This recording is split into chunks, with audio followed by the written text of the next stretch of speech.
16 часа.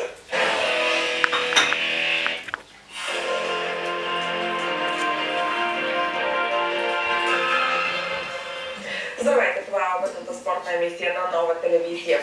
Днес ще се изиграят останалите 3 мача от отложения 16-ти кръг на А група. Светкавица приема Ботев Враца, Черно море гостува на Монтана, от 20 часа е срещата ЦСКА Локомотив София. Красимир Балъков обяви, че ще напусне хърватския Хайдук.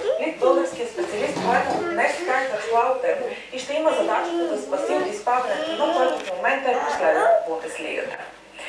Сега поглед към събитията от европейските терени от нощи. В Испания предината на Реал Мадрид продължава да се топи. На острова пък се изиграха 4 мача от Премиер Лиг. Най-резултатно от тях Куинс Парк Рейнджърс победи Ливърпул с 3-2 гол в 90-та минута. А ето какво се случи в дербито на вечерта. Манчестър Сити надделя с 2-1 от гостуващия Челси. Гражданите бяха близо до това, след като на 2 пъти удариха гради. Резултатът лондонския тим чрез пеналти в 60-та минута. Обърши Изопола. А 4 минути преди края Самир Насри направи обратна